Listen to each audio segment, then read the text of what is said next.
right, you can still hear me? Still good? Yes. All right, awesome. All right, today's topic is personhood in tech. That was the one that won the vote. And so I want to start this kind of just very, very generally, and then we'll move into more what the actual topic is. But really, and this is not a trick question, I want you all, I'm going to divide the board into 3 parts. People, non-people, and then this will fill in a minute.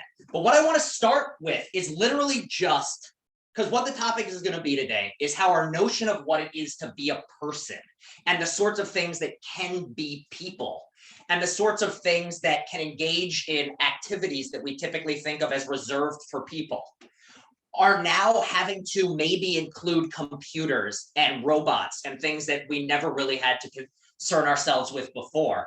And what are the implications for this more generally?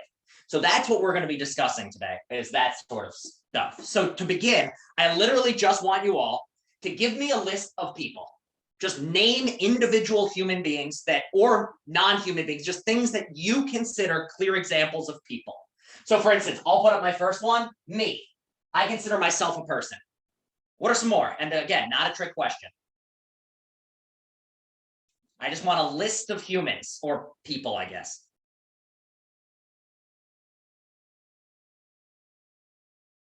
Elon Musk. He is indeed a person. Who else? Well, he might be an android. That's a fair point, Daniel. LeBron. That's a good one. LeBron. He is a very physically fit human, but he is a person. Who else? Come on. I might require every one of you to tell me one person in the world. They can be dead. They just have to be a person. Children. So just child. I'm just going to put a child. Megan Fox. She is a person.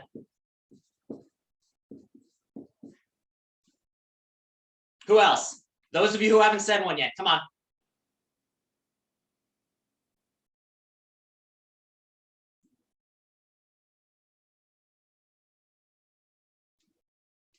Trump is a person. All right. Non-people. Give me some examples of individual things that don't qualify as people. Alexa. Siri. What else? A dog. Dog does not count as a person. Yep. I'm going to put a rock. And I don't mean Dwayne "The Rock" Johnson. I mean a physical rock, like the thing you'd find in your backyard. What are some other not people? And then, I mean, the list is huge. So come on, those of you who are conscious, start giving me some. Books. Books are not people. They're physical objects, even PDF versions. What else are not people? A computer and a car. Current computers and cars. Computers, cars. Now we're going to come back to this one in a little bit. But most computers, I agree, like the laptop you're on right now, not a person. What else do we have? Oh, phones was put up here. Phones. Give me 2 more. So I'm going to circle AI as well, because current AI programs seem like they are not people. But what we're going to be talking about is whether these 2 here, with technology continuing, could it become the case that computers and AI are people? Mark Zuckerberg, I guess you could argue he's not a person. I guess you could say he's a robot of some sort, but I'm gonna actually, let's assume that he's a person here. Let's just, to make our list a little longer. And then the last one, we've got a video game character. All right, so we've got a list of people and a list of not people. How many of you found that especially difficult? Were you able to come up with people and non-people? It shouldn't have been too hard, right? We can all think that a rock isn't a person and the rock is a person. Everyone on board with this? All right. So we've got this intuitive everyday understanding of what counts as a person and what doesn't. Now I want you to just pause for a minute and think about what are some of the things that differentiate the people from the non-people? So for instance, what is something that is true about The Rock that isn't true about a rock, or that's true about LeBron, but isn't true about a dog? What is it that makes the people people and makes the non-people not qualify as people? So just to give an example, one thing I might put up here is human. These things over here are all humans. The ones over here are not human. But what are some of the other characteristics? Conscious. And what do you mean by conscious? It's a hard thing to define, Justin, but what do you mean here by conscious? And again, it's tough to define, or if anyone wants to step in and help Justin. I'll try to explain it through yeah, probably like they have like their own thoughts. They can make their own decisions. Okay, so it's consciousness, and it's this.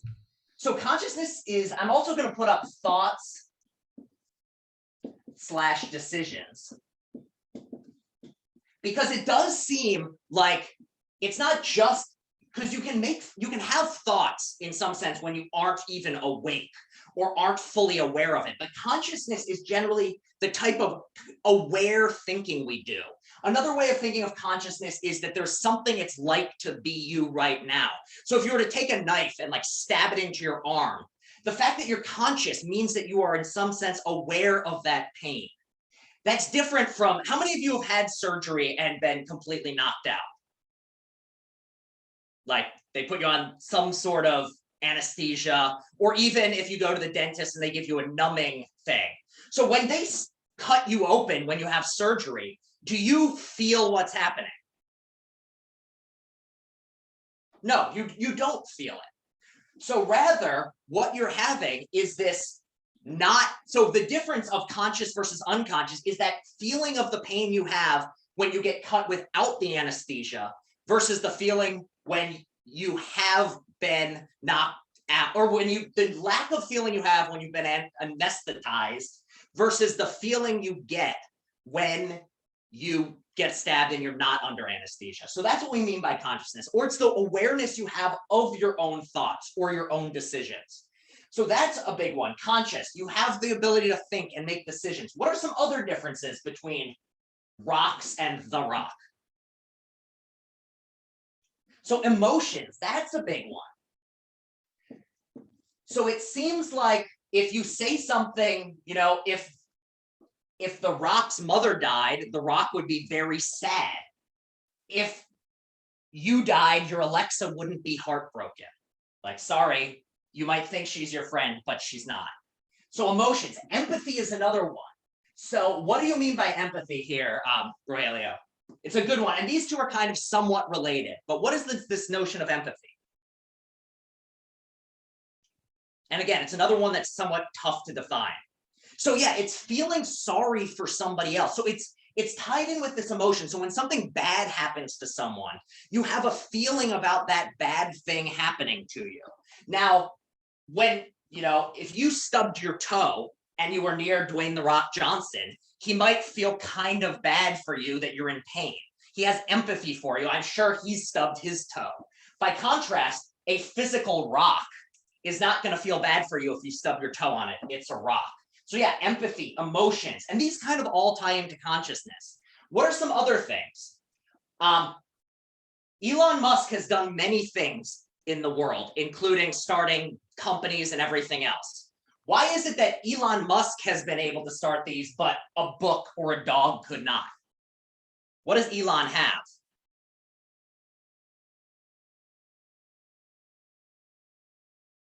And it's not just that he's conscious. He has a brain, so that kind of ties in with the humanness, but what does that brain give him? What sorts of things does your brain? Ideas and intelligence. Yeah, so intelligence is another one.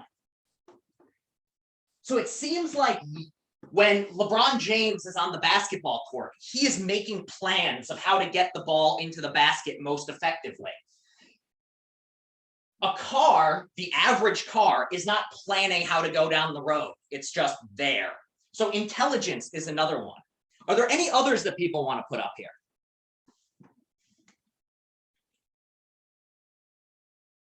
Any other things that people think of as like characteristic of people that are non-people don't have?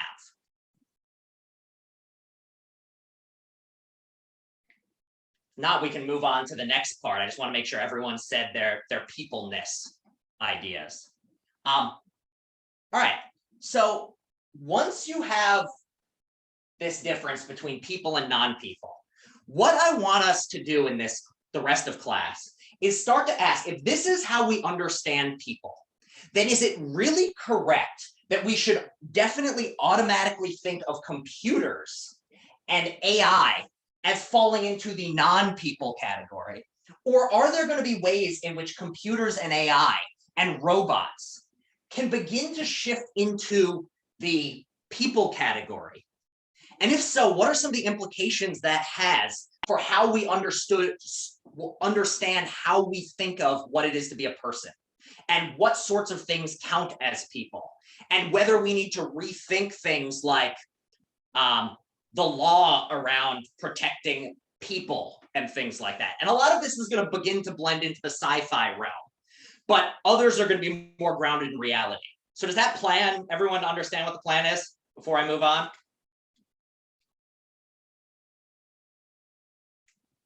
All right, awesome. So the first thing I want to do, though, before we start asking this, is first ask a more general question, which is, why should we care about dividing things into people or non-people? Why should it matter whether something gets considered a person or not? Why don't we just say, yeah, the rock and a rock are different, but who cares? People, not people, what does it matter? So why is it that we classify things into people? Or another thing is, what sorts of facts or what sorts of things only apply to people that don't apply to non-people, such that if some of the things that we've typically thought of as not people, like your computer or your robot, starts to become a person, we need to start caring. So what are things that people have, or some things that, because they have all of these characteristics, we give them special treatment? So rights and privacy. So yeah, it looks like, let me see, where do I want to put this up? I'll put it, I'm going to leave this here. I'm going to erase the list of people and non-people now that we know what it is. I'm just going to work right here. So we will say things that people have are rights. Imagine that, what are some things you are fine doing to a rock that you would feel bad doing to the rock? Or what are some rights that the rock has that a rock does not?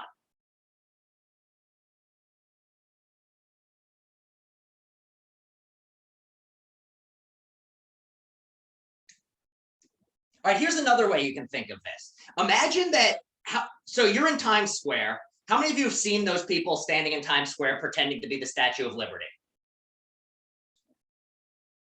So some of them are very bad at looking like an actual statue, but how many of you before seen like a person who looked actually like a statue, and until they moved, you didn't realize they weren't a statue? Has anyone had this experience where like they moved and you're like, oh, wow, yeah. All right, so when you thought they were a statue, before you knew that it was actually a person dressed as a statue, there are things that you thought that statue, certain behaviors that would have been fine. But as soon as you found out that they're a person, certain things that you might have done before are no longer acceptable. So what would some examples be of things that would have been okay to do if it was actually a statue, and then the moment you found out it wasn't, it's suddenly you're not allowed to do that anymore? Or some things that statue, if it had happened, you would have been fine with, but now that you know it's a person, you're not okay with. Does the question make sense? So respect. So what do you mean by respect here then? You're 100% correct. So staring at it is one, Justin. So yeah, you have a right to not be stared. So if you're if somebody just stares at you on the subway, it's very disconcerting.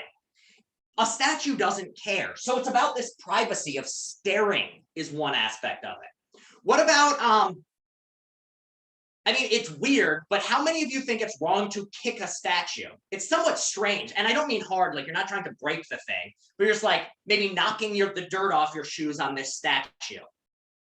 maybe not the best behavior, but how many of you think of it as a terrible wrong? So it depends on the statue. Yeah, I think to some extent. But let's compare. Imagine you find out that it's actually a person and then you clean your shoes off by kicking it. Is that wrong? Yeah, I think everyone's in agreement that's wrong. So it's something about the right to personal space. Now imagine the following.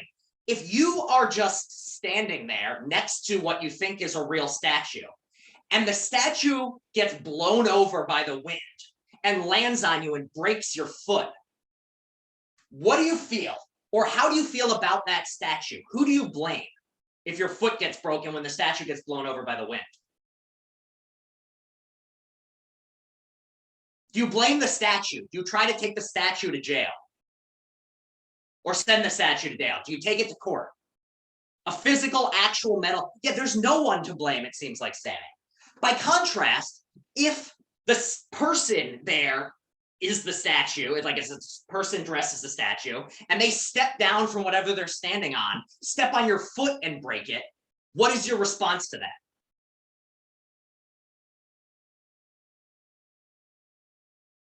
So you curse them, and also what else might you do? Well, for one thing, are you mad at them? The first case, you're somewhat upset at the world for blowing a statue on you, but are you gonna be mad at the statue? No. In this case, are you mad at the person who stepped on you? Yeah, it seems like you are mad. And if it's somebody who did it without paying attention, you might even try to, press charges for negligent behavior or something. So it's not just that people have rights. People also have responsibilities. So for instance, if you go into time, yeah, they can respond here. So for instance, like if a dog pees on the street, what do we do with the dog? Like say a dog runs out of the house, it runs and just like pees on the street. What is the response usually? Do we get mad at the dog? Do we press charges on the dog?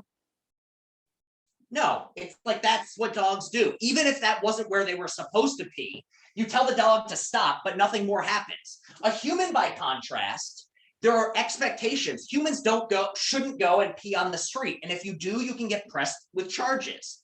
Also, if a dog bites you, who do you get mad at? I mean, you're mad at the dog, but you don't really press charges on the dog or anything like that. Who do you press charges on if you want to take this to court? The owner, exactly. By contrast, if a person bites you, it's the person who does the biting that you would press charges on. So there's responsibilities and rights that people have, and these include moral sorts of things. So we think of people as moral agents. And what I mean by this is agents. They are things that the notion of right and wrong apply to.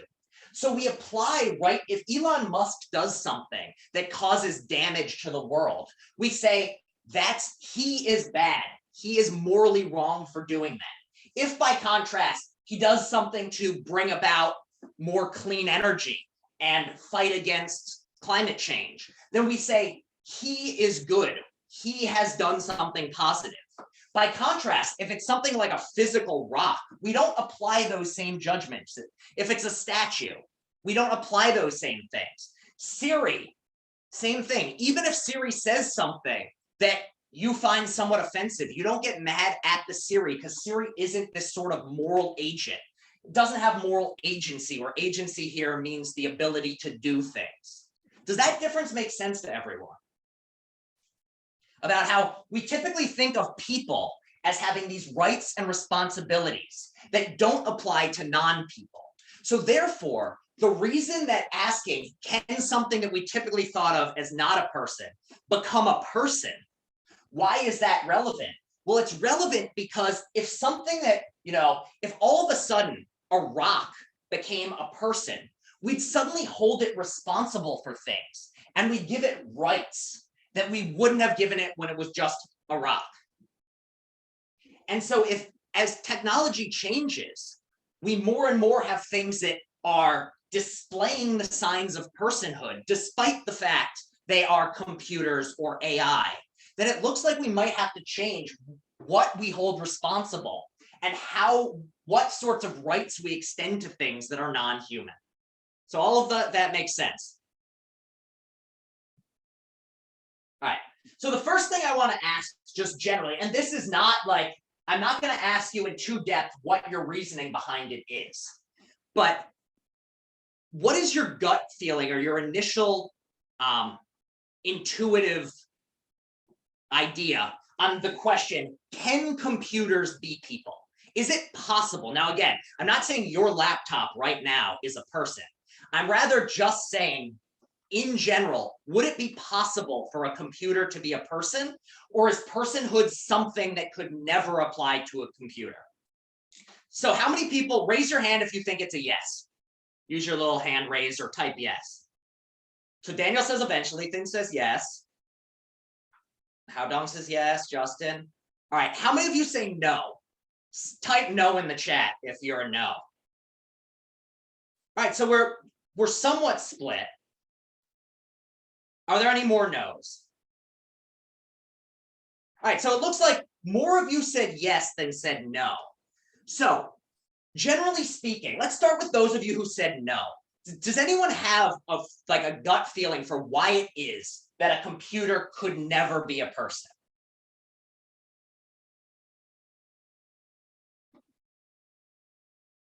And again, if you don't have any answers here, I was mostly just trying to, they can be smarter than us. So so in some sense, to be a person is lower down. That's actually a really interesting idea shot. So the idea is like personhood, you only get to a certain level of intelligence. And if you get beyond that, you no longer count as a person. Is that the idea? Oh, they lack thinking. So what do you mean here by lacking thinking?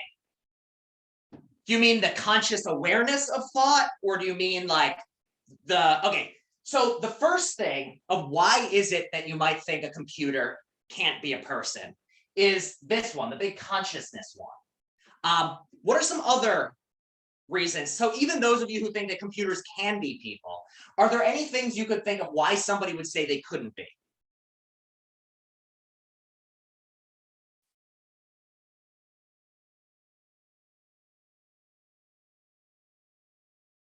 All right, so if we've got so they don't have emotion. So yeah, I think emotion might be another one here.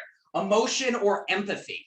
So these ones, I think, consciousness and emotion, I think, are ones where you might think, my responsibility is very complicated when we start to define what a person is and what it means to be human. Even a robot can eventually mimic these things. They're still not human.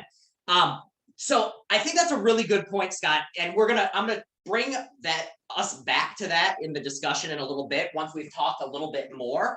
But I want to really now unpack, when you define what it is to be a person, which of these various things that something has are really the important ones? And can we ever imagine a computer that had these sorts of things? So the first thing is, nobody said human is especially important. Sometimes people really put emphasis on human. So those of you who said computers can be people, or those of you who think that the reason computers can't be people has nothing to do with being humanness. Why is it, even though all the people were humans, why is it that you're not inclined to say that humanness is a necessary feature of being a person? I guess another way of putting this is, why can you have non-human people? Can anyone think of something that would be non-human and you'd be inclined to think of it as a person? And it doesn't have to be a real thing. It could be something from science fiction or fantasy or something like that.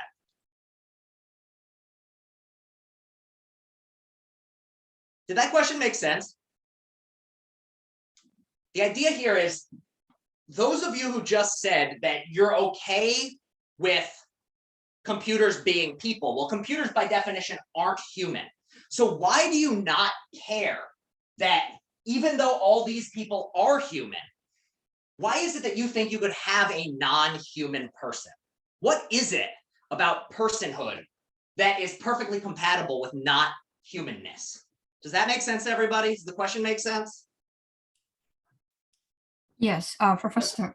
Yeah. I don't know how to say, some people in Japan that, that they marrying the anime character or the AI, even though it's not human, but still they fall in love with that. So yeah, and this is a case that I want to talk about. And I think actually that in some way highlights. So if we go back a second about another reason to care about what counts as a person and what doesn't, is that what we're finding with modern technology is a lot of relationships and understanding of what counts, and like for most of human history, something like being in a relationship could only apply to another human being.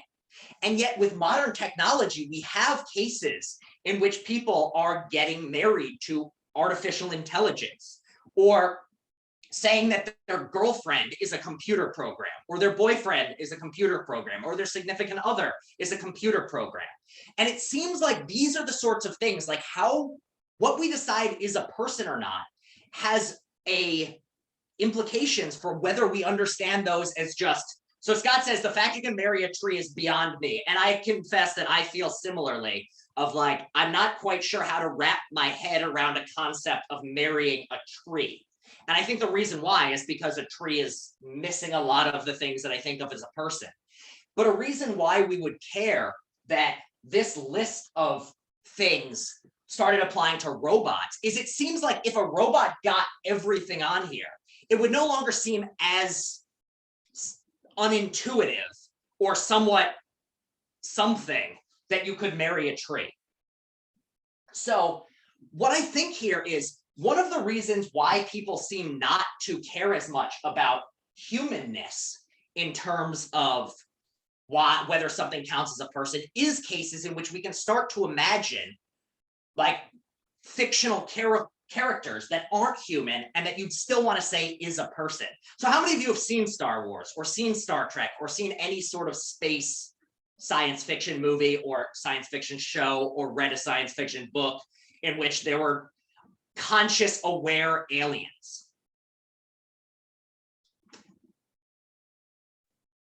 Nobody's seen Star Wars. Come on, I know some of you have. So Dune, I have not seen. So I guess, see, the issue with Dune is I think it's mostly humans. I've not seen the new Dune, and it's been a long time since I've read it. But in something like Star Wars, there's a lot of aliens who are within the world not human, and yet we generally seem to think of these non-humans as people. At the very least, within the Star Wars universe, there's an expectation that these things have certain types of rights. And so I think this is one of the reasons why people are generally okay with the idea of non-human people, is we can imagine aliens and things like that. The question then is, can you imagine a person that is made out of, say, silicon, or made out of computer chips, or made out of metal?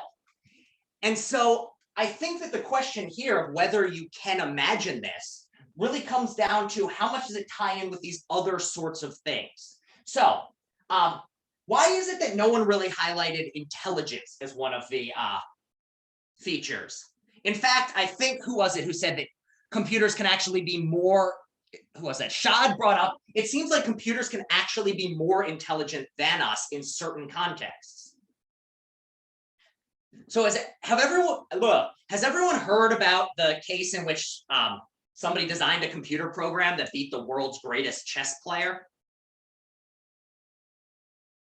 So you'd start to think, like, if a computer can be designed to engage in this very specific task very well, and it can do it better than a human being, then you might want to say that, all right, even if a level of intelligence is possible for something that isn't a person, like a modern computer, then it doesn't seem necessarily that a certain level of intelligence is necessary to count as a person. Does that make sense? It seems like even though we look at cases like Elon Musk's intelligence, it seems like, generally speaking, being very good at a particular task is not necessarily a sign that something counts as a person. And here is something that is worth highlighting, though, with what counts as a person. It does seem like general creativity and intelligence does seem like one of the characteristic features of what we think of as intelligent beings. So yeah, it seems like one of the reasons that we don't want to say that modern computers are intelligent in the way humans are is that they're very limited. So for instance, the robot or the computer program that beat the chess player could only apply their knowledge to chess. It wouldn't be good at checkers. It wouldn't even be good at, counting. All it was good at is chess. So it does seem like there's some level of general creativity or general intelligence that goes with being a person. So maybe it was wrong to write in terms of intelligence. I'll cross that one out and say general intelligence. So can you imagine, though, a computer that reaches this level of intelligence? Is that something that we could imagine? That a computer is, current computers are very limited, but can you at least imagine a computer that gets to the level of general intelligence that a human has? Or is that something that just you cannot even comprehend, in which case it would suggest that only humans and things like them. But it does seem like you can imagine a really smart, creative computer. So yeah, and the fact that there's so many movies out there that has these intelligent computers does suggest that you could have a computer that gets this level of intelligence. But if things all calculated, the thing is, it is all coded with all calculated moves within the computer. So here's something I think that is actually, what's a good way of putting this? It seems like one of the intuitions that people have for why computers cannot be people is that very often we think of computers as pre-programmed, or they are designed in a certain way. They have no autonomy or freedom. But think about, just to push back on this one shot, think about what it's like to be a human being. How many of you are today able to walk?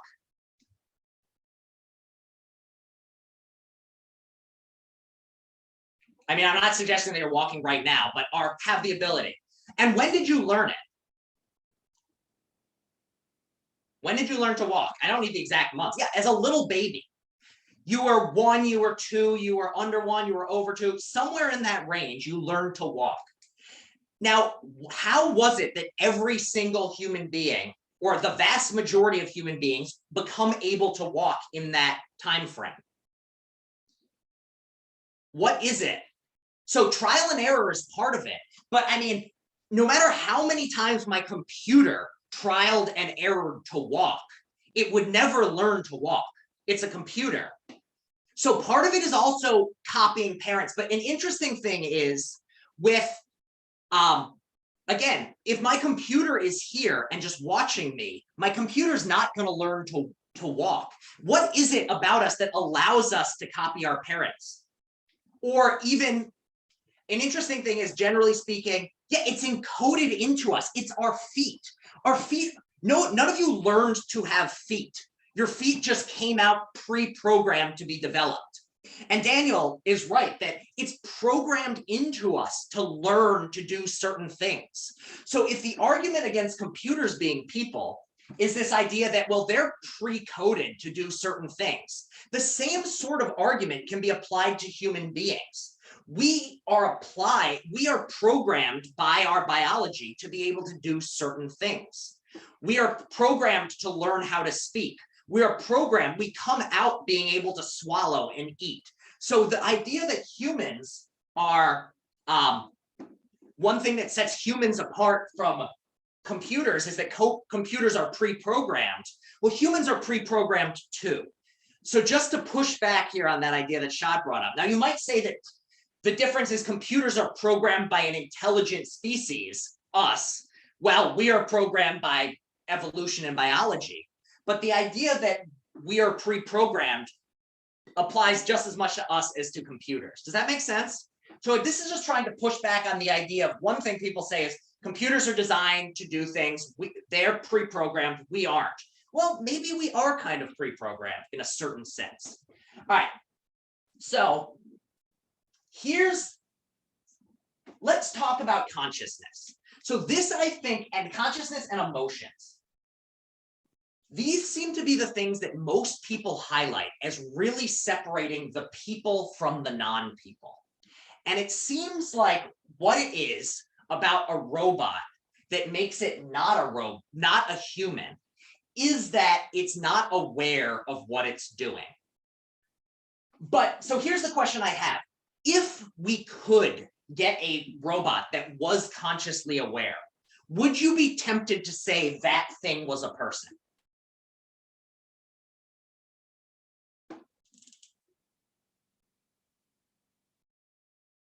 If we could, so how many of you have seen a movie like, what was it? What was that movie in which, so Jarvis is one, Ex Machina, that's exactly what I'm thinking of. Thank you, Daniel.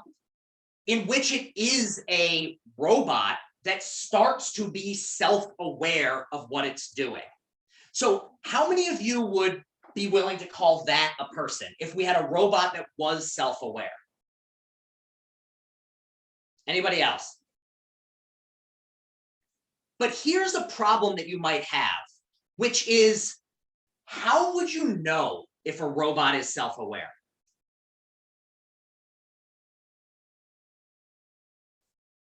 So Rogelio brings up, does a smart vacuum count as a person because it's self-aware of its surroundings?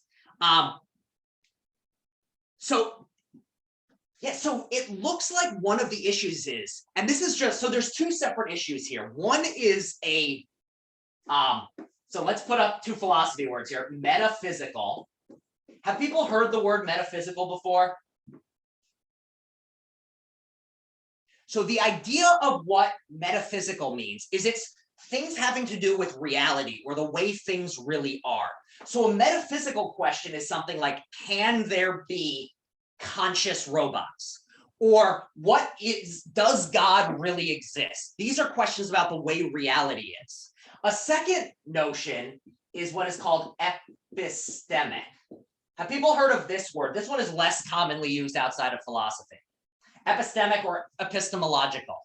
What this one has to do with is knowledge or information. So metaphysical is about whether something really exists.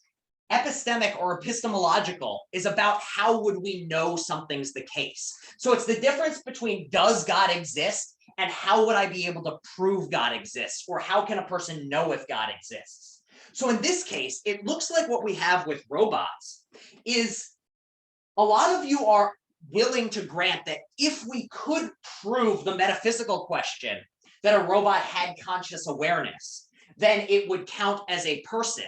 But there's this separate epistemic question of how could we ever prove that a robot qualifies as having consciousness? So let me scroll up in the chat for what some of the ideas were of how would you even tell that it's qualifies as a person. So one thing would be awareness of surroundings. But how can you tell if something has an awareness of its surroundings? What would you define? How would you decide whether something has awareness of its surroundings or not? Or so the way it reacts to it. So it's a reaction to surroundings. But if we go back to our list of things that weren't people, it looks like a lot of things that don't quite count as people are aware of their surroundings. Does that make sense? Like, think about your dog. Is a dog aware of its surroundings?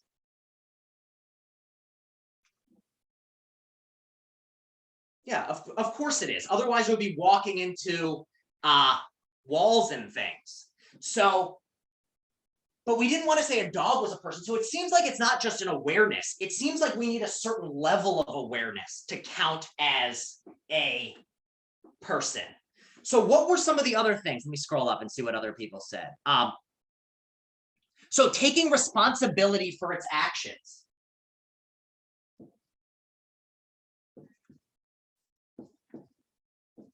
So what do we mean by taking responsibility for an action? When you take responsibility for your actions, what does that mean? What are you doing?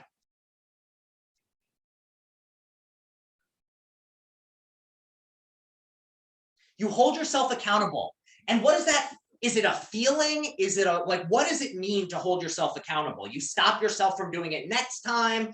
You just feel really bad about it. You say, I'm sorry. Like, what exactly does this entail? And the fact that you're struggling with this is totally expected. It's not an easy thing to define.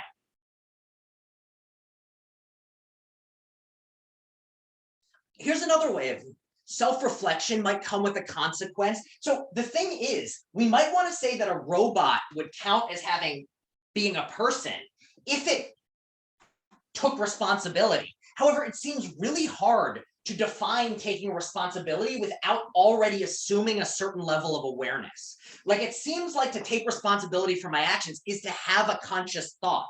It's not just to say, I'm sorry. How many of you have said, I'm sorry, when you weren't in the least bit sorry? I'm sure all of us have at some point. Yeah, we've all done it. So I think in these sorts of cases, what that shows is that it's hard to identify what counts as taking responsibility without us knowing what's going on inside the experience of this thing to begin with. So what are some other ways? How would you be able to tell that something is conscious or aware or thinking in the way you're talking about? Does anyone have any other ideas? So there was one idea that I think is worth mentioning from a philosophical standpoint. It's called the Turing test. Have people heard of the Turing test or heard of, I think, Alfred Turing? So has anyone, so Turing was a brilliant mathematician in the World War II time. There was recently a movie about him with Benedict Cumberbatch. I guess it was like 5 years ago at this point. But he was a mathematician who, amongst other things, was involved in cracking the codes. Yeah, the Enigma code. Basically, it was the code, the Enigma machine was what the Germans used in World War II to keep all their transmissions secret. And he was one of the members of this mathematical team that figured out how to crack it. But one other thing he did is he was one of the first people to really think about whether computers could eventually become people. And he imagined this thing, the Turing test.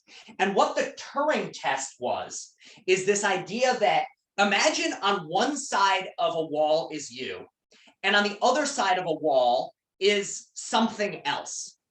And you ask this thing questions to try to decide whether that thing on the other side of the wall is a person. And you can ask it any questions you want.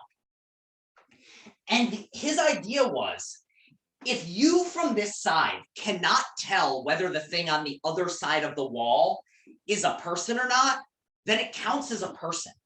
Because at the end of the day, that's all we have to go on. We can't go any farther. We can't ever know what the consciousness inside this creature is. So if something is behaving so similarly to a human that you can't tell it's not a human, it counts as a person. Does that make sense to everybody of what this Turing test idea is?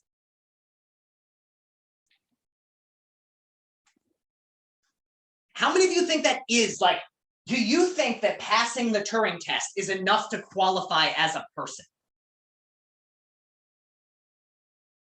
That if something cannot be distinguished from a human being in conversation without seeing it, it then counts as a person.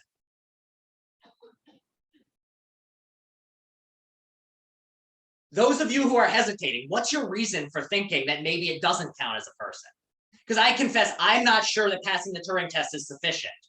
Yeah, it does seem like it's a big part of it, but no is Scott's feeling. What's the feeling as to why it doesn't, Scott?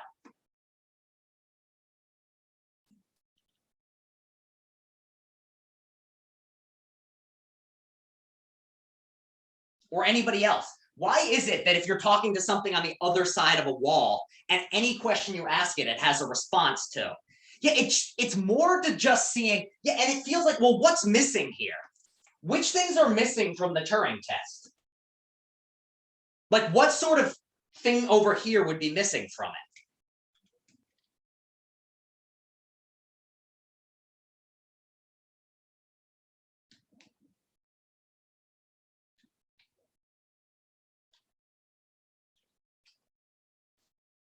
Well, can you imagine something passing the Turing test without being fully aware of what's being asked or without having emotions? Yeah, so it does seem like empathy or like you can imagine something perfectly passing the Turing test and yet never having emotion and empathy. So that's why I've never quite been convinced by this Turing test question. However, you can understand the motivation of the Turing test being that at the end of the day, so let's talk here about what we mean by emotion. What do you mean when you say something has emotion?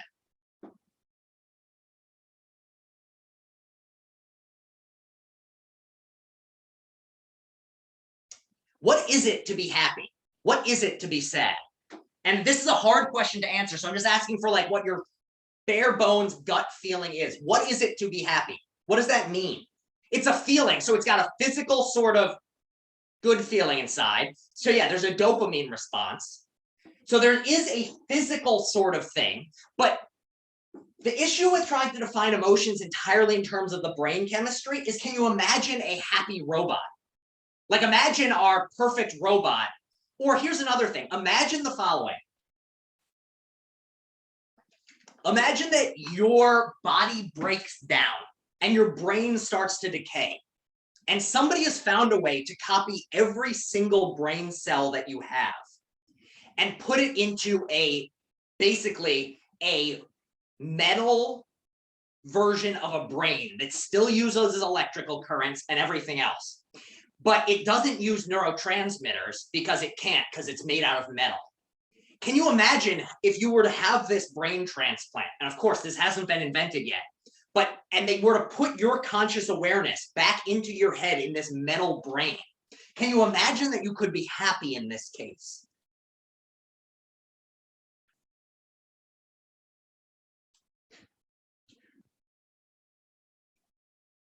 So if you're thinking here that a brain is necessary, then I'm starting to wonder, maybe some of you thought humanness was a more important characteristic for being a person after all. That maybe it is the case that can you imagine something being, you said you could imagine computers being, Justin. All right. Oh yeah, I had a quick thought when you said that. So Yeah. because I could just imagine my consciousness getting put into like a metal brain, quote unquote, right? And I try to be happy if I have the thought and comprehension in order to be happy. And if that's possible, what's not to say that a robot couldn't be happy with those? Yeah. I kind of feel very similarly of this idea of, I can imagine being happy.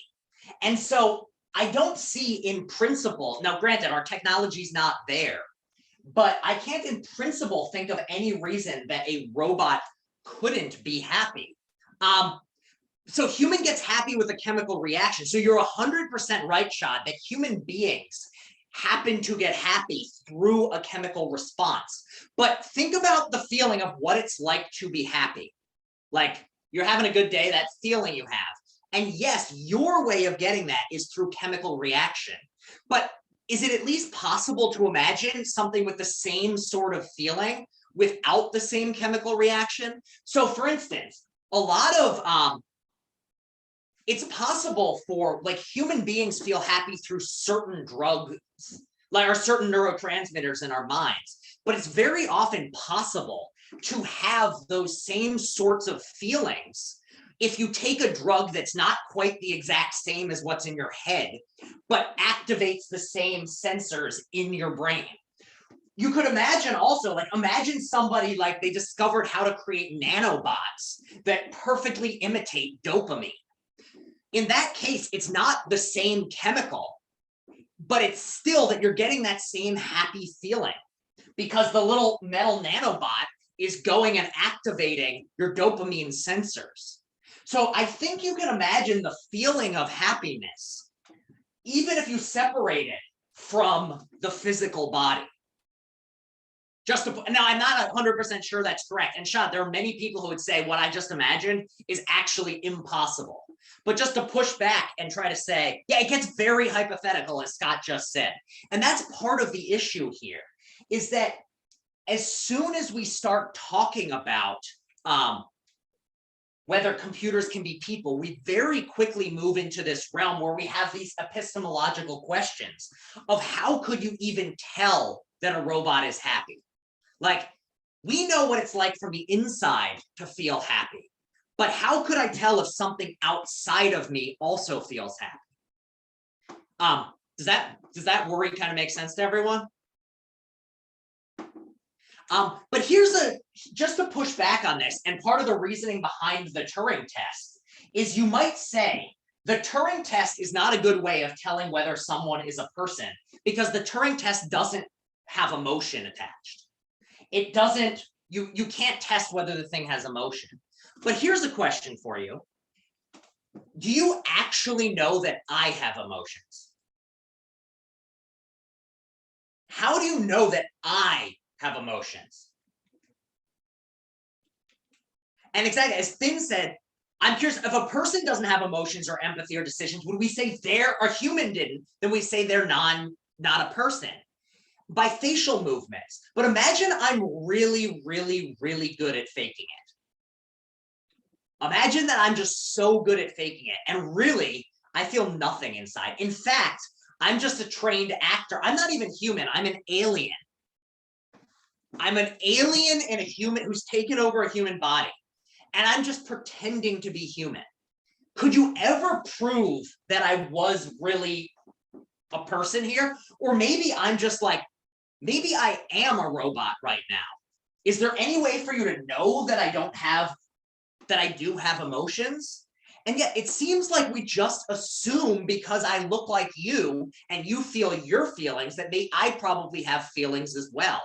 But you can see here, if with an actual human being, you can't prove empathy or emotion or anything like that. You're just kind of assuming it's there.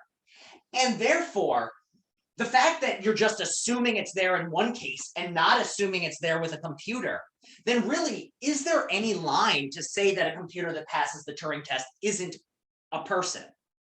If it, we don't know other people have emotions, we don't know other people have empathy. So why don't we just also say that,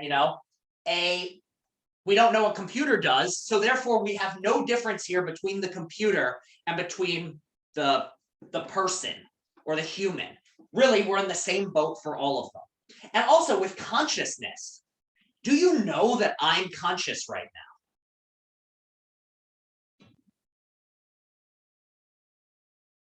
I seem to be, exactly. But how many of you have interacted with a sleepwalker before?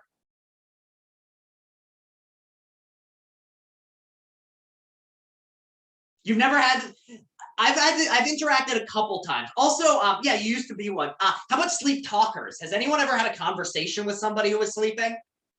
They're usually very funny conversations, but they are funny conversations. They are conversations. Yeah, this person seemed conscious in some sense, but they weren't. Another thing is, you can imagine, like, just because I'm acting the same way you act doesn't necessarily mean that what's happening in here is a sign that I am conscious. Like, it sure seems that way, but how can you decide the line between being actually conscious and just seeming conscious? And in the same way, if a computer starts to seem conscious and starts to ask questions like, why am I here? At what point do you have to say, like, yes, it is a person?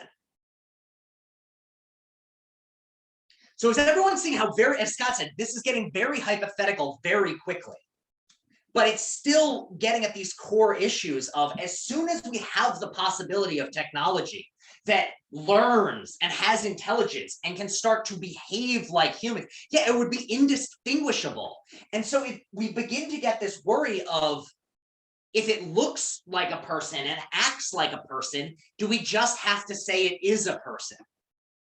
Now, what would that mean, practically speaking? If all of a sudden there were a lot of robots that looked like people and behaved like people, how would we have to treat them? And I'm opening this up because it's unclear. So imagine we create a bunch of computerized people. They look like, or computerized human-looking robots. And they asked questions like, why am I here? And who made me? And when they got sad, they made human facial expressions. And if they got happy, they would make human facial expressions. And they could pass the Turing tests. What should we do with these people? For instance, should they be allowed to vote?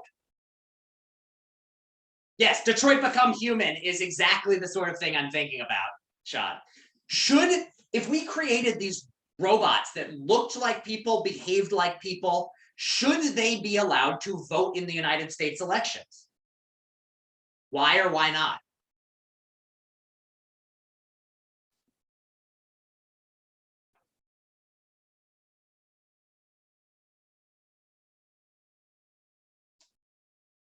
Come on, somebody's got to have a view on this.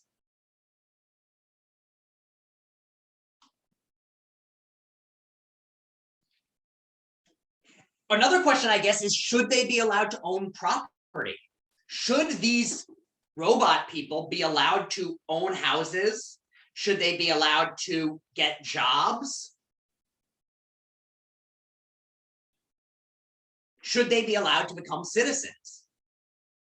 If something behaves like a human being to such a degree that you can tell they're a robot, but all their actions and things are human-like, would you personally feel comfortable giving them the right to vote or the right to live as citizens?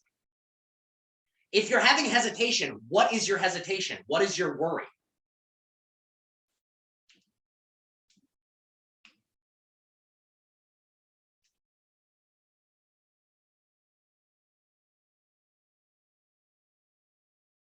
Yeah, Justin's worry is under that, they're still computers and maybe they cannot relate to us. And I think this is really the worry about trying to decide whether computers are people and what to do about it, is that at the end of the day, it's not really clear whether, so you and me, there's something, we're just programmed in some sense to assume that what's going on in my head is also going on in your head. And the fact that you look like me and you're the same species as me, even if I can't prove that you're conscious or prove that you have emotions, I can't get over the feeling that you do, and I will continue being okay with doing things like letting you vote because I simply assume, and it's easy for me to assume, that you are like me. But it seems really difficult for us to get beyond this idea that at the end of the day, maybe what's going on inside that computer head is not what's going on in my head. And therefore, they shouldn't be allowed to, they're maybe not people after all, even if they look like people. The very fact that they're made out of metal means that they aren't. And so what I think we have here is this question of at what point would we be able to say that an AI becomes a person? So Sammy raises a good point if they don't have the same need. Yeah, we keep bumping into that hypothetical wall. And I think though the issue is that at some point in the future, we are going to presumably hit the hypothetical wall of we're going to get to a point at which a robot becomes so lifelike that we are going to confront the question of, do I treat this thing as a person or not? And I think that's why it's worth talking about now, is because it's going to be difficult to understand what you should do in this case. Like if you leave your own child on the street, you've done something wrong. If you leave a robot that looks and acts human on the street, have you done something wrong? And it's unclear. And there's going to come a point in which this technology is learning so quickly and has started to show things like some degree of empathy. Like dogs show a certain degree of empathy. How many of you have owned a dog and then like you were sad or something? I don't mean those connect. How many of you have owned a dog, first off? Any other dog owners? When you have gotten sad or been crying, what did your dog do? Very often. It's not always the case, but the dog will often do it. Yeah, they come over and comfort you. So they show a level of empathy. So if you had a robot that was doing the same sort of thing and like petting your head, it would start to feel like that robot has empathy. And I think it would be very difficult in that case to decide, like, what do I do about this robot? If it is showing me what seems to be emotion in the same way a dog does. Like, should you start to have, et cetera, et cetera. And you can start to also see, like, at what point does, like, let's not talk about all the rights that a human being has, but let's go back to the point, I think it was Thin before brought it up. At what point can a robot start engaging in what we traditionally think of as human? Sorry, I'm getting a new marker out that actually has ink, if I can find one. Oh, there. At what point does a robot or an AI get to the point that it can engage in traditional human activities? So for instance, at what point can you, so imagine this world with, let's imagine that there was a truly artificial intelligence conscious robot. Again, it would be very difficult to tell, but let's imagine somehow we know for certain it is conscious, it is aware. How many people think it would be appropriate for a human to be in a relationship, like a romantic relationship with this robot? If it is conscious, it's aware, it has empathy, it has emotions.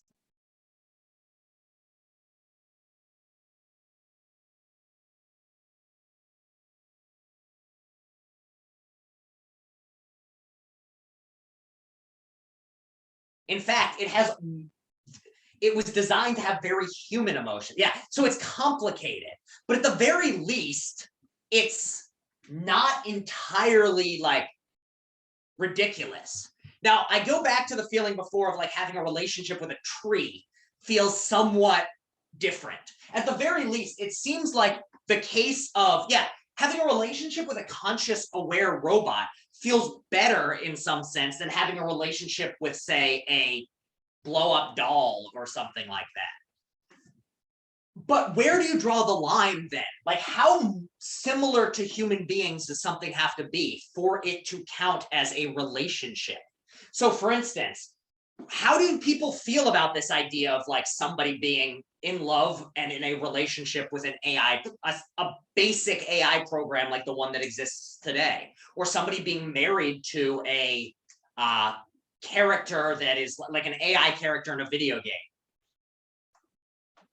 So yeah, trees do have feelings to some degree, like they respond to certain sorts of light, but they certain sorts of damage and things like that, and they release things that are in some sense similar to pain.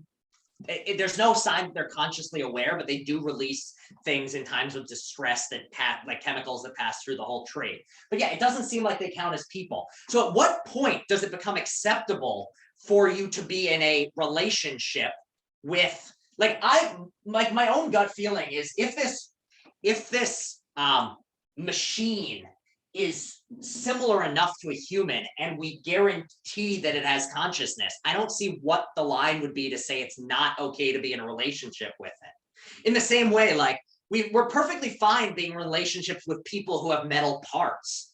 So why would if this thing is conscious and aware and like a human, what's the, no worries, Justin. There's what would be the reason to say, yeah, if there's reciprocity, it seems very natural. So lack of physical stuff. I mean, you can imagine though, there are many human relationships between human beings that have a lack of physical interaction. Maybe one person is paralyzed. Maybe one person is like a long distance relationship by definition lacks physical contact. So it does seem like we want to say maybe physical, but it seems like there are lots of human relationships. So it's tough to see where you could draw the line here between this robot being able to count as a member of a relationship versus a person, like, or a human being a member of the relationship. Give me 1 second to look at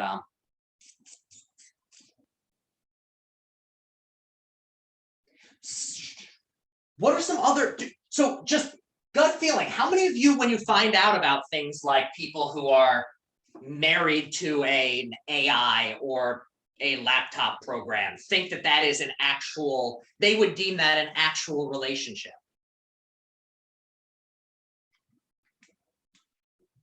An actual romantic relationship. You did.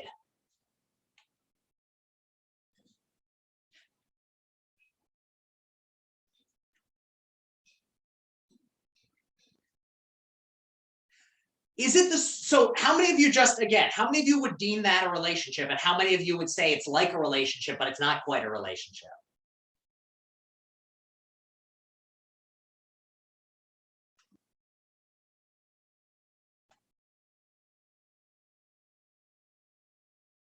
So where then, for those of you who say it's not, where then does it become a relationship?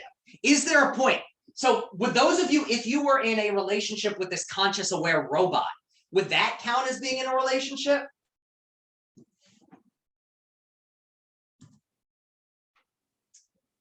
Like the robot that we know is,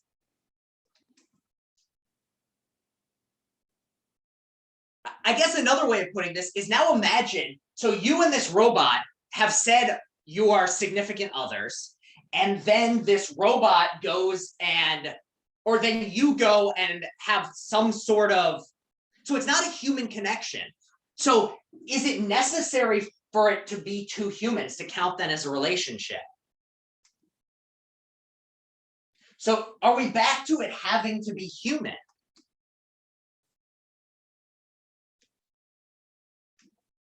Because it does seem like we can have this feeling of human characteristic, like connection. We can imagine having it with something that isn't a human, or even something that doesn't necessarily exist. And again, I mean here like the full-on love romantic relationship. Or could you have a best friend that is one of these computers, or these self-aware robots?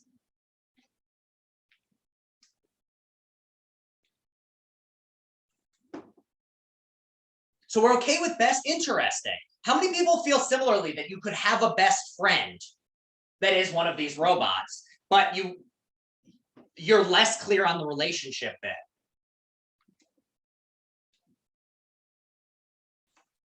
Thin feels that way. Is there anyone else? For me, I consider them kind of similarly. So we've gone pretty far down this rabbit hole of technologies, and you can begin to see how, with this idea of whether robots count as people, it has really big implications, much more generally, for how we understand what the world is like. Because things as simple as, are you in a relationship? Is something worthy of moral consideration? Should something get rights? Is going to get more and more blurry as computers begin to look more and more like human beings. And we're certainly not there yet. I'm not advocating that right now, like Siri deserves the right to vote, but you can imagine down the line, robots that might get to the point of being conscious or seeming conscious, and it becoming very unclear how to decide what to do about that consciousness. So is everyone understanding, just like generally the main point of this is it's messy, it's complicated. And what's happening with, thanks to new technology, is we're having to rethink what it is to be a person. And what is, or I guess, what could potentially become a person in the future. Are there any other questions on this first bit about people, non-people, and why it's going to be so damn hard when robots get more fancy for us to ever be able to identify whether something is a robot or not? Or I mean, whether it's a person or not, and whether robots should count as people. Everyone on board with what we've talked about so far? All right. Let me think. What's the next? I want to talk now. So we're not going to be talking about these full-on conscious robots. I now want to talk about autonomous things and their implications for morality. So here's a thing that has generally happened in the world. We hold things morally accountable if they are people and they are human. However, what we're starting to see is an increase in autonomous machines that, while not conscious themselves, are beginning to move in a direction where they have a lot of actions and activities. And what we're finding is how should we feel about these things morally? So for instance, let's just go with self-driving cars. And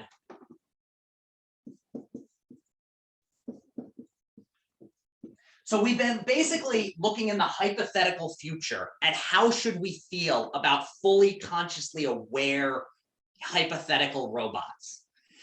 And I think if you wanted to say that these robots existed and all, you'd hold them to moral standards. You'd hold them to, if this was something you could be in a relationship with, it was also something that could do wrong and go to jail and things like that. But we're now at a time in which we're not quite there, and yet we're starting to have moral questions arising around things like self-driving cars and automated soldiers. So what is a self-driving car? What is an automated soldier? Well, it's kind of in the name. So self-driving car, it's a car that nobody has to drive it. It's an AI program that moves itself along the streets.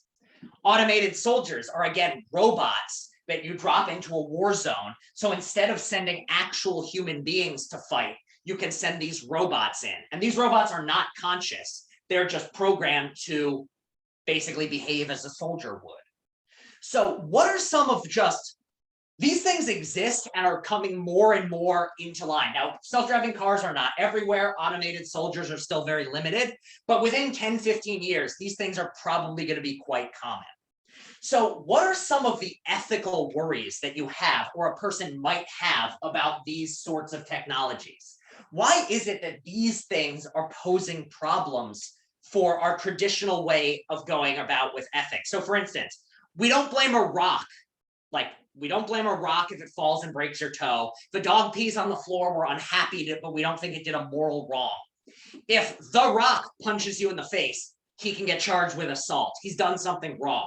If a robot that was consciously aware punched you in the face, it would have done something wrong. The question is then, well, we've got things of these self-driving cars and automated soldiers that kind of fall into the middle. So one worry is it could replace us. So in a lot of cases, we are getting replaced, and there are ethical concerns about losing of jobs. So think about all the people who drive Ubers for a living or for a job on the side. What will happen to those people when self-driving cars come along?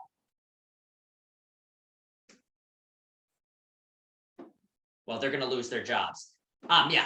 But the more general worry, I think, or another general worry, is what Daniel just brought up, which is who takes accountability when an accident happens. So what can go wrong with self-driving cars? Why aren't they on the streets everywhere?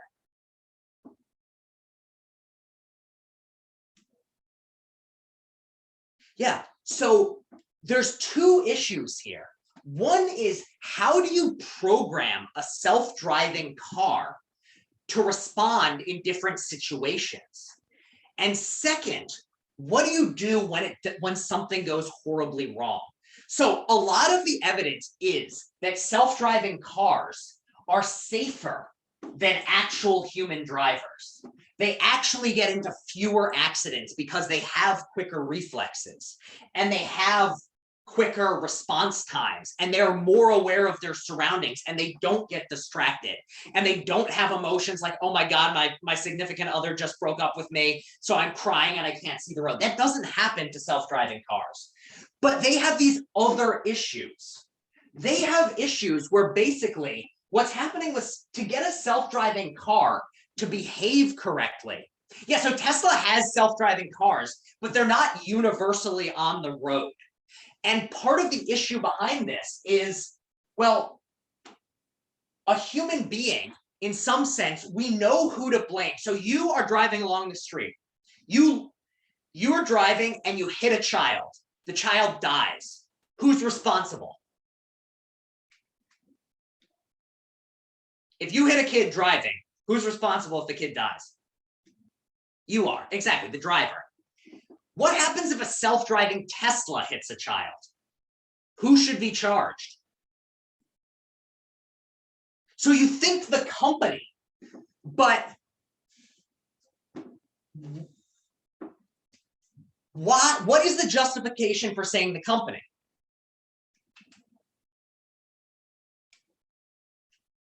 What is the reasoning here? They designed the thing, but now imagine like, so here's a situation. Let's imagine an actual situation in which, yeah, so they didn't code it correctly, but now imagine the following. So here's a case with a human being. You're driving along, the speed limit is 35 and you're going 30. You are driving along down a city street. A ball rolls out in front of the street, right in front of your car, and there's a kid right behind it that just runs out into the street. You slam on the brakes as quickly as possible, and the kid gets hit. You couldn't have done anything any differently. In this case, it's a tragic accident. Now imagine the same thing happens with a self-driving car. Do we want to say it's just a tragic accident? What are people's thoughts on this? Is it just another tragic accident? The self-driving car couldn't have done any differently. A human couldn't have done any differently. It's just a tragic accident. No one's at fault.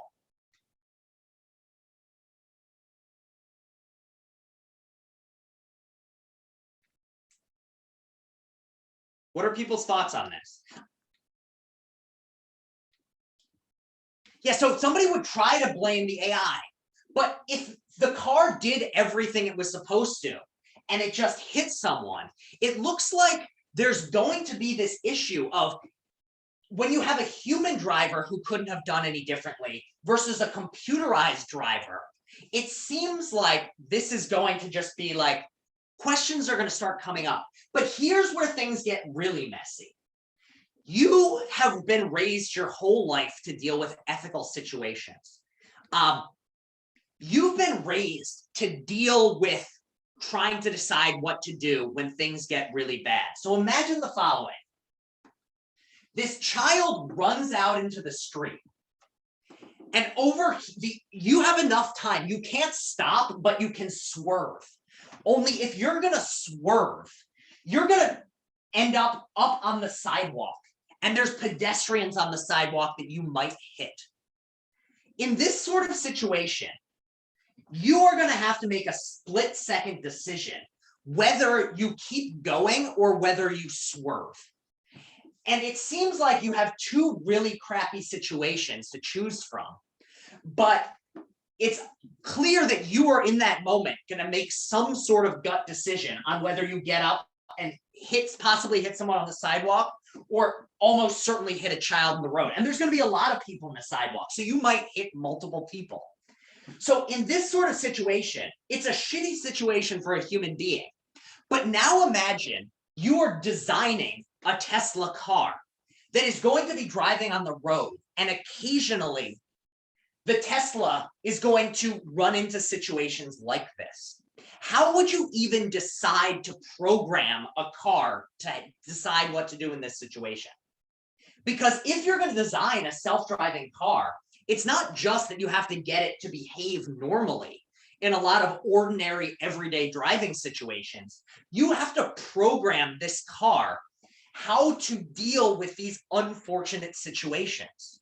So what is your thought? How should the Tesla driver decide what to do in this case?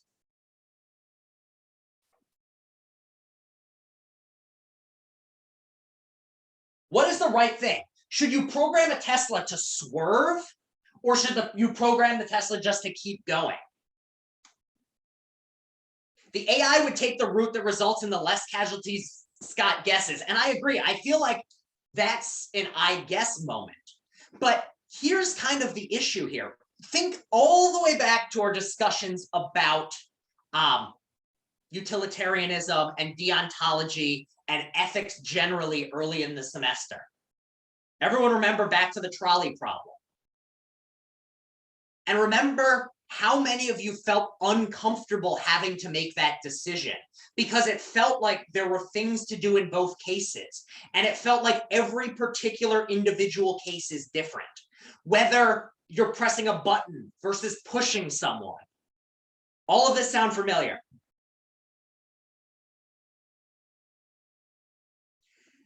it seems like one of the issues, and a lot of you, if I remember correctly, some of you had this feeling of the issue with the trolley problem is that oftentimes what ends up happening is you are getting to play God and decide who lives and who dies.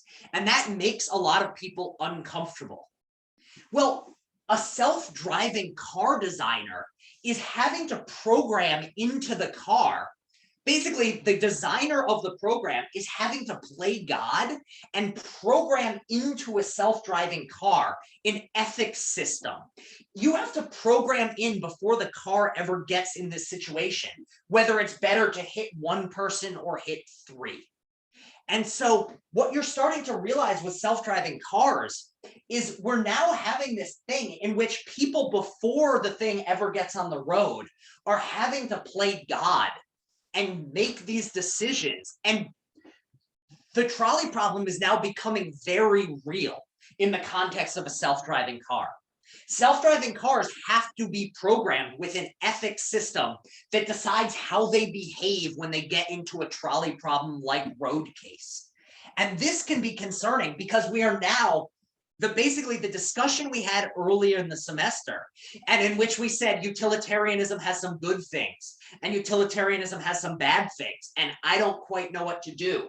Well, we now have, despite the fact we have that I don't quite know what to do, we have to still program cars to decide what to do in those different contexts.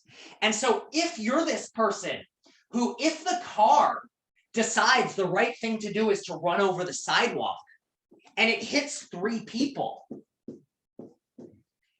you can look like, in a case of human beings, it would seem pretty straightforward that if a human swerves here to try to avoid a child and the person runs over three people by accident trying to avoid the child, it's a terrible, unfortunate accident.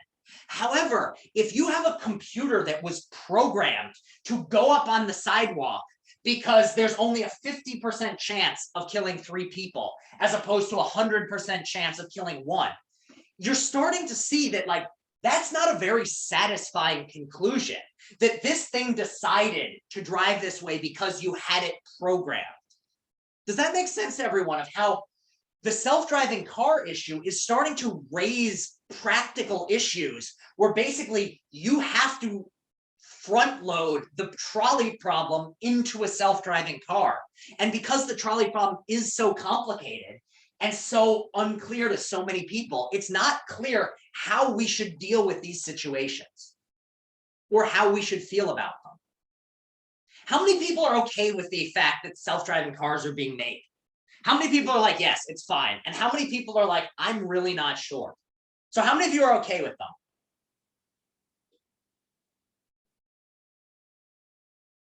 them? Is there anyone who's deeply troubled by their existence? They're coming and they're going to come along. But is there anyone who's troubled, right? Troubled or I don't like or something in the chat? Is there anyone who, like me, shares this feeling of the fact that the programmers are deciding who lives and who dies? And so here's the thing is, yeah, it seems like as long as there's someone behind the wheel in a case of emergency, it does seem like self-driving in cities is worse just because so much more can go wrong in a city. But a highway, and so it does seem like the worries around self-driving cars are, and so did everyone follow? There was a story in which I think it was Google, somebody was, so Daniel, I think the worry here is that they could never become good enough because human beings are the laws of physics are such that there will always be momentum in a moving vehicle, and human beings are such that there will always be cases of children running in front of traffic. Like, you could design it so that if all the cars were perfectly designed, they would never crash with each other. But there's always going to be a case in which a tree falls across the road or a child runs in front of the traffic. And so generally, I think the issue is that we are going to have cases where with human beings, what's happening is each one of us is our own individual decision maker. And so it seems like if in one case, somebody pulls onto the sidewalk, it feels okay. if somebody else makes a different decision, it feels okay. But that every car is going to be programmed to just to drive and solve problems in the exact same way. It's now this strange thing where our programmers have decided what's right and wrong for everybody in a sense that's kind of, it's a weird thing where like it's not just that like data mining is so this kind of goes back to our data mining case. What these self-driving car programmers will do is they will look at huge amounts of data and deem on average which of these is more likely to cause fewer deaths, and which one of these is going to on average be the correct thing to do for the car, and program that in. And so there's one thing about data mining, like, and you might say, well, this overall is going to lead to fewer deaths, so that's okay. But there's just something very strange, I think, that data mining is now going to be deciding what's the right way to approach a car accident. Decisions being made by computers in a way that is somewhat troubling with our everyday sorts of conceptions. Does all of that make sense to everybody about like, what these issues are that I'm raising? And I'm not sure whether there's a good answer to this. This is another one of those if you just kind of raise your hand and say, I don't quite know. But it's something that's worth talking about. I'm not going to talk about the soldiers because it's quite similar to the self-driving cars, but it's the same sort of issue. And even more so in some ways, just because self-automated soldiers are going to be employed by countries. So if an automated soldier kills a civilian, like it's going to become very, very troubling to decide, did the soldier do the right thing, et cetera, et cetera. All right. Any more questions on the self-driving cars stuff?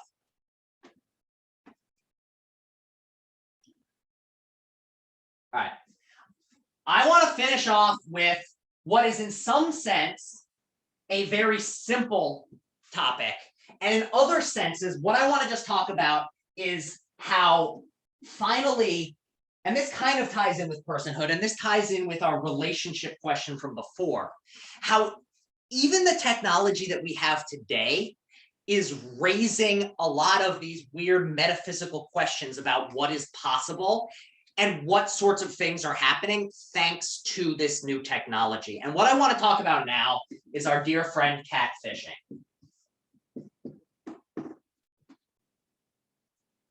And this will be our last topic for today before I just go over some last business stuff. So what is catfishing, or to be catfish? How many people have heard the phrase catfishing? I'm sure many of you have. Yeah, so it's a matter of pretending to be someone else in an online situation. So there are a few different things to say about catfishing. Is it inherently wrong?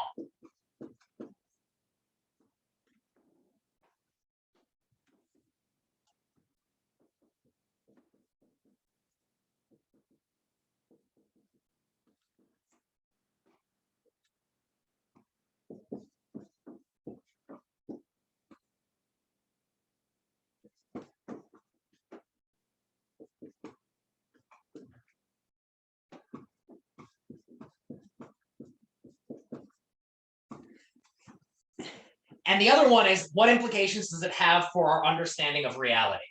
So, so those of you who said, is it inherently wrong? Most of you, it says it depends on the situations, or you're doing it for the right reasons. So what would an example of the right reasons to be for catfishing? Law enforcement. So it seems like, so those of you want to say that it is okay for law enforcement to catfish. And I think that that is the case. Justin, what do you mean by being a decoy here? Like let's say someone decoys as like a child trying Yes. to catch like a yeah. Yeah, so it does seem like in certain context, what you're doing it for is okay. So it's not inherently wrong to catfish as long as it's for the right reasons. So what would be wrong reasons to catfish?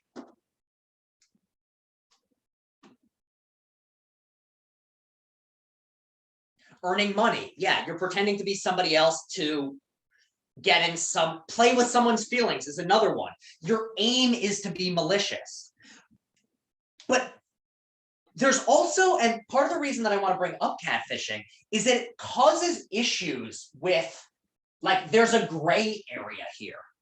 Because it seems like there are cases in which the line between it being malicious catfishing and it being not malicious catfishing seems like it's very unclear. So for instance, how many of you have used the internet to try to find out, like, you have joined a chat group, you have put on a personality to try to figure out what sorts of things you like or who you are by interacting with others on an online setting? How many people have done this? Like, you join it, you're not sure if you like something, but you join the subreddit just to see what it's like. Or an extreme case would be somebody who's, so not necessarily like researching, it's more like becoming a part of a group with the, it's not just looking it up, it's rather embodying somebody who's a member of that group. Another one would be if you are somebody who is like this, a practical case, if you are somebody who's not certain whether the gender identity you were put with as a child is the one that matches up. So if you're somebody who is, part of the reason why so many more people, there's many different reasons, but part of the reasons why there are many more people who are trans today than there were in the past, one of the reasons is because the internet has allowed people to explore their own gender identity in a more safe setting before exploring it out in the world. So if you're somebody who's questioning, do I identify as a man or do I identify as a woman? If you go online to try to be the gender that is what you are questioning, maybe I am, and so you embody that gender in an online setting, in some sense, you're catfishing to some degree because you're engaging with other people in a way different than you do in your everyday life. But on the other hand, you're doing it in a way where you are not trying to be disingenuous. You are genuinely trying to explore your own personhood in an online setting. So does that make sense, where like this sort of thing happening? Or if you aren't sure what your sexuality is, so you go online and engage with people of various genders in different ways and try to discover who you are and what you like, because fact is, being human is confusing. So in these sorts of cases, would we want to say someone exploring their gender in an online setting, would we want to say that is a bad form of catfishing? Is that a good form of catfishing? Is it not even quite catfishing? Like, how do we want to say in this case? What are people's thoughts? Do people have strong thoughts on this? See, I definitely share Shad's thought of, it's not, if somebody's genuinely trying to discover who they are in an online setting, it's not a bad thing. The problem is the line between that and doing it for other reasons begins to get somewhat unclear. So there was a famous case, it went down a rabbit hole, but there was a case in which there was a 16-year-old girl who loved baseball. Yeah, it crosses the line when you get to malicious intent, but here's a 16-year-old girl loves baseball. She followed it very closely. So yeah, I think lying ties in with it too, Sean. So the case we're about to talk about is one of these. But I think going back to intentionally lying, I'm not sure if that one might be a bit too strong, since in some sense, the police who are doing it for the right reason are also intentionally lying. So it seems like there can be cases of intentional catfishing lying, which is okay as long as it's for the greater good. But I think there is a thing of like, how can you draw the line between, like, that case is perfectly fine. Me lying to mess with your feelings is bad, but there's going to be this gray case. So 16-year-old girl who loves baseball, followed it so closely and wanted to be a baseball writer. Those of you who follow sports, watch ESPN, do things like that. Describe your average sports writer. What do they look like? or just using your guess of how this world is created, what is an average sports writer probably like? What gender are they? What age are they? Yeah, old white men who tore his ACL back in the day. Exactly, Daniel. So it's generally white men. Well, this 16-year-old girl had the qualifications, but thought if I have my name as my actual name, no one is going to take me seriously. So she created an online persona and became this baseball writer for about like 7 years and became like a pretty well-known baseball writer on the online blogosphere. And so is this type of catfishing malicious? She recognized that the system was biased against her and therefore created a persona to better get hired in the industry. Is that wrong?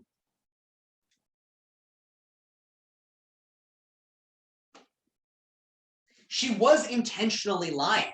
It was certainly clever, but was it wrong?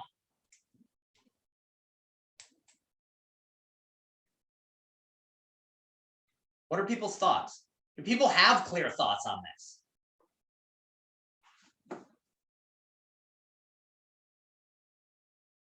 Anybody else?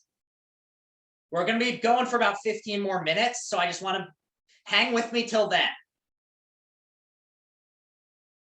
Yeah, so it seems like, in some sense, if you're doing it to get beyond bias, then in some ways, catfishing is okay. The problem becomes it's very hard to define the line between doing this and, you know, if I'm somebody who is, I mean, I look like who I am, and I decide to join a group chat about the troubles of being a person of color in the United States and talk about my own experiences, that is beginning to seem less clearly good. It seems like in that sense, I'm doing something which isn't good in this baseball writer case. It's rather that somehow the fact that I'm pretending to be a person of color and sharing my story that's made up becomes a problem. Now, the last thing I want to talk about with catfishing is this idea that has implications for reality. And what do I mean by this? Well, catfishing seems like a pretty clear, straightforward, it's someone pretending to be someone they are not. The problem is, what happens, the internet has made it so easy to become someone you are not, that how exactly do we think about things when you are engaging with this someone who doesn't really exist? So,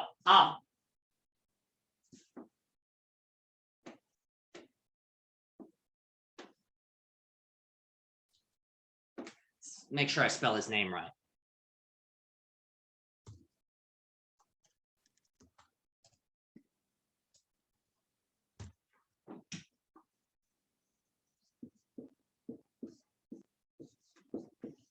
How many people have heard this name before? Manti Te'o.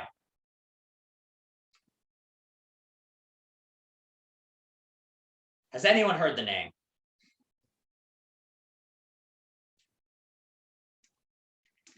So we're going to dive a little bit more into, yeah, we brought him up at the very beginning of the semester. Good memory, Sammy.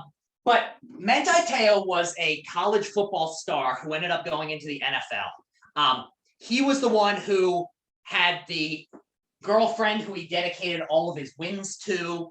He was the one who, his sick, dying girlfriend, he made it onto ESPN. I'll just start the story over from, I'm trying to see if I'm jogging anyone's memory or if I should just start over and give the full story a second time. Do people, well, it'll probably be clearer if I just do it. All right, college football player. He's a very good college football player.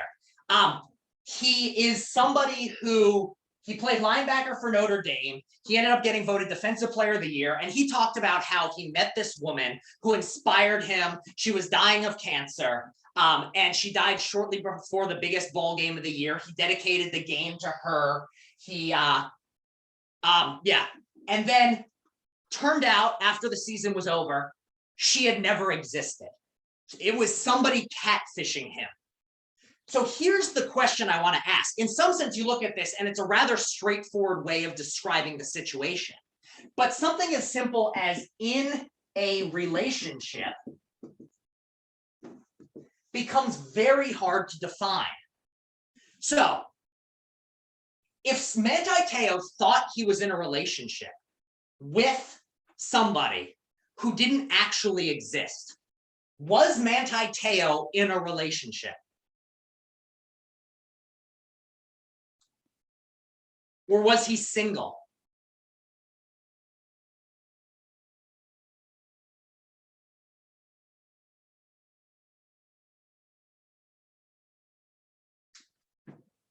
How many people think this man was in a relationship, even though the person he thought he was in a relationship didn't exist and was a catfish?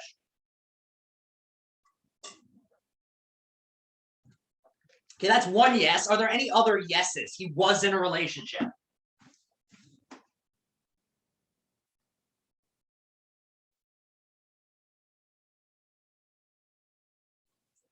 All right, so those of you who think he was in a, well, how many of you think he was not in a relationship? He was just mistaken. He thought he was, but he wasn't. And he was just talking to he was just talking to some stranger. And so, yeah, this is the thing, is usually we think of a relationship. To be in a relationship, both people have to know they're in the relationship. But as Justin says, the tough thing here, he thought he was in a relationship and it felt very real and he had all the feelings. And this goes back to the point somebody brought up before about the human, it wasn't a real human feeling if you're in a relationship with a robot. Well, who's to say that it isn't real human feelings if you're in a relationship with a robot? Because Manti Te'o had real human feelings about a catfish. This person did not exist. All right, so those of you who said he is in a relationship, who was he in a relationship with? And this is the second difficult thing, is if you want to say Manti Te'o was in a relationship, who was he with? Was he with the man who was pretending to be a woman? Was he in a relationship with a non-existent fictional entity? Who was he in the relationship with? Does anyone have any clear thoughts on this? And if not, that's totally okay and normal, because this is very, yeah, so he thought he was with that girl, but if that girl doesn't exist, like I can't be in a relationship with Sherlock Holmes. Sherlock Holmes is a fictional character. But was Manti Te'o, because he thought she was real, in a relationship with a fictional entity? Because he thought she was real? Or do we want to say he was actually in a relationship with this man who was pretending to be the girl? Like, how do we decide what to do in this situation?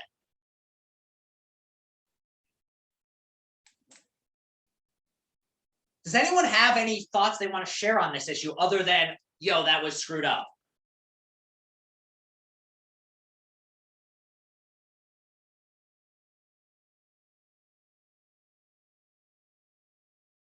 Any thoughts at all? Justin? Yeah, it was taking me a minute to type it out. Oh, no worries. Just say it.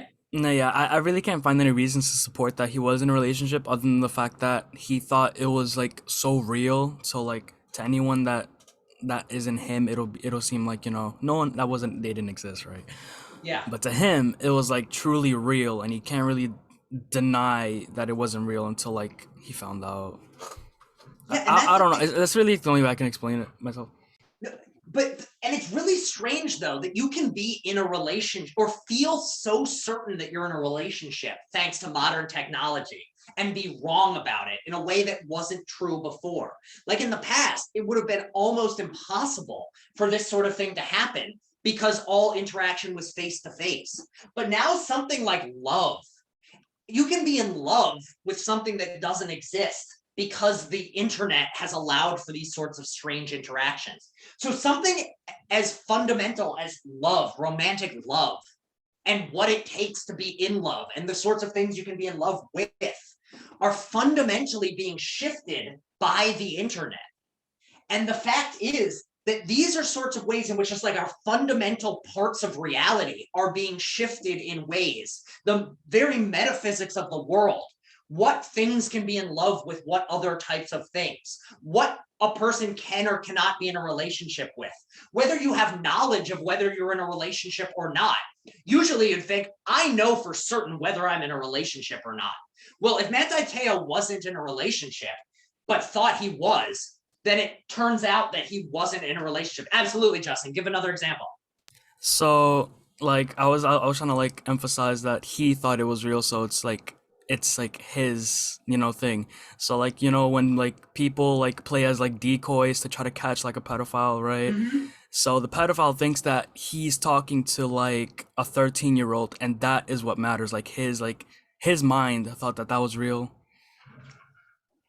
So yeah, and I think and I think the interesting thing there is with decoys, what it shows is that very often it's about the intent behind it. So like even if that person isn't 13, the fact that somebody was trying to have sexual relations with someone they thought was 13 makes it wrong.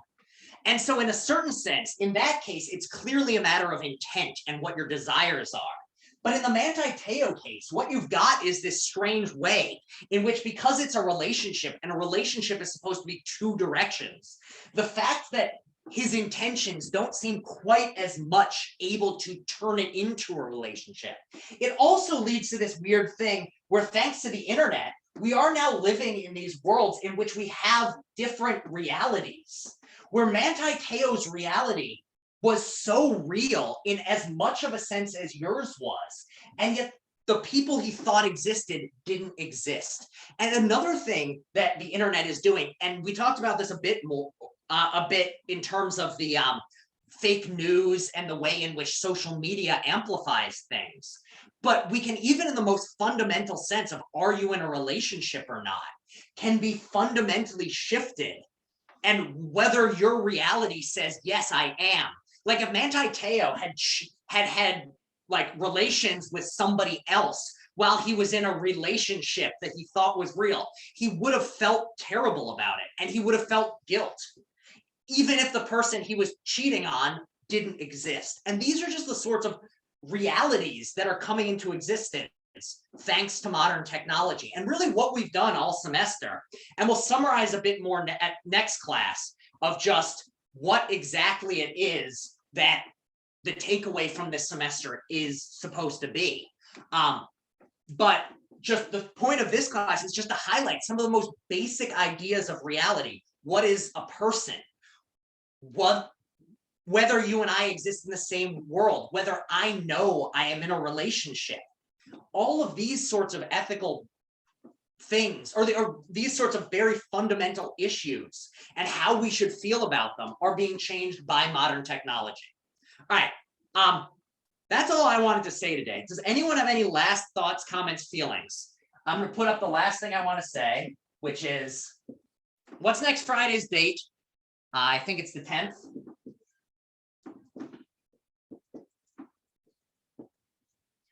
Friday the 10th, end of day.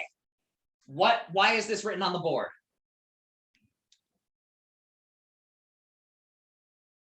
Second paper. Your second paper is due. Paper to due. End of day. Tuesday, December 7th. End of day. Why is this written on the board? Yes, if you want to send me a draft, I need it by this day. Now, the last thing I want to say is what I said at the beginning. So if you heard this already, feel free to tune out. This is the official due date of the paper. What that means is, if you want full feedback, like you got on the first paper, on the second one, I do need it by Friday the 10th, end of day. Now, if you need an extension because other stuff is coming up, it's still a COVID semester, we still need more time. So because of this, I'm more than happy to give you an extension. However, I need you to reach out to me ahead of time, and I will not be able to give you as much feedback on your paper because it'll be closer to the grade deadline, and I've got multiple classes I'll be grading for. So if you're okay not getting a lot of feedback, you're welcome to turn it in later. If, however, you want more feedback, I do officially need it by the 10th. And again, if you need an extension, just reach out. We have class next Friday. The whole point of that class is just to summarize what we've done all semester. And then to give you all, if anyone needs an extension or anything and needs to talk to me, give you a place to find me. However, we'll not be using the whole time or even close to it. So next Friday will be our last class. You have a paper due at the end of the day. Drafts due at the end of the 7th. Any last questions, comments, concerns on any of this stuff?